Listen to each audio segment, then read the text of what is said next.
Ça, c'est vous. Et ici, on a un inconnu. Vous faites votre épicerie tranquillement, comme tous les vendredis matins, quand tout à coup, le supermarché est cambriolé et vous êtes les seuls sur place. Oh oh, vous êtes en état d'arrestation. L'inconnu et vous-même êtes désormais suspects dans cette affaire de cambriolage. Les policiers vous amènent au poste de police pour vous interroger individuellement. L'inconnu et vous n'avez même pas l'occasion de communiquer ensemble. L'agent vous donne 2 options. Mais petit rusé comme vous êtes, vous comprenez que l'inconnu aussi a probablement reçu les mêmes options de l'agent. Alors, sachant ceci, quelles seraient les possibles répercussions? Si l'inconnu vous dénonce et que vous ne parlez pas, vous écoperez de 10 ans de prison et lui sera libre. Inversement, si vous dénoncez et que lui ne parle pas, c'est vous qui serez libre et lui écopera des 10 ans de prison. Par contre, si vous dénoncez les deux, vous partagez la peine et écopez 5 ans de prison chacun. Mais alors, que se passe-t-il si les deux, vous ne parlez pas? Eh bien, vous pourriez vous en sortir et être libres tous les deux.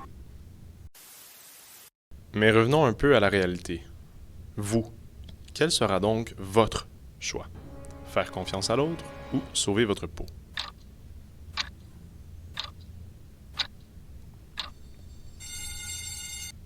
Ce que vous venez de vivre, c'est le dilemme du prisonnier.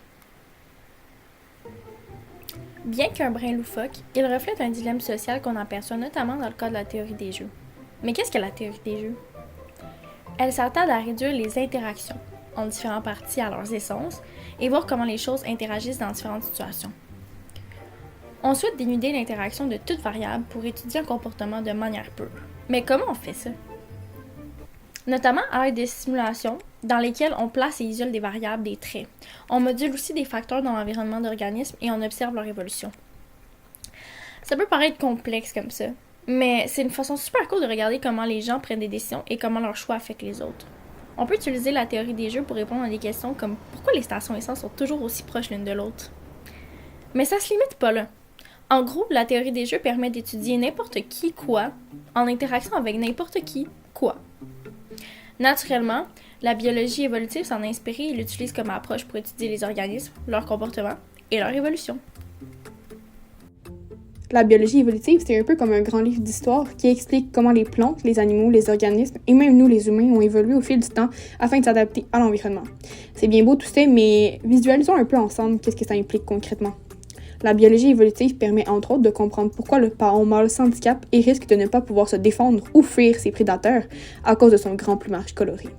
Plus grand et plus coloré, le plumage du mâle permet d'indiquer à la femelle qu'il a une meilleure santé, de meilleurs gènes qui seront transmis à leur progéniture.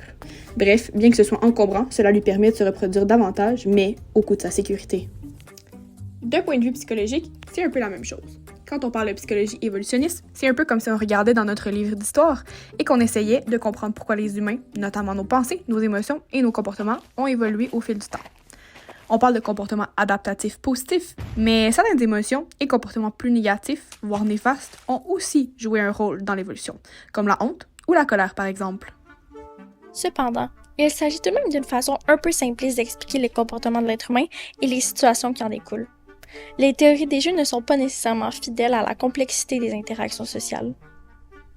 Pour résumer, en étudiant le passé évolutif, on essaie de comprendre comment la vie et les organismes évoluent, mais surtout comment ils s'adaptent au monde qui les entoure. En psychologie, on étudie souvent l'être humain comme on le connaît dans son contexte moderne. Toutefois, on ne sait évidemment pas tout sur notre espèce et plusieurs phénomènes nous échappent encore. Avec la psychologie évolutionniste, on essaie de compléter cette magnifique fleur afin d'en faire un tout uni et cohérent entre notre espèce et ses attributs qui nous distinguent des autres. Et si maintenant, on reprenait le dilemme du prisonnier avec tout ce que vous connaissez? Qu'en aurait été si votre complice avait été votre patron, un ami, un membre de votre famille? Votre décision aurait-elle été la même?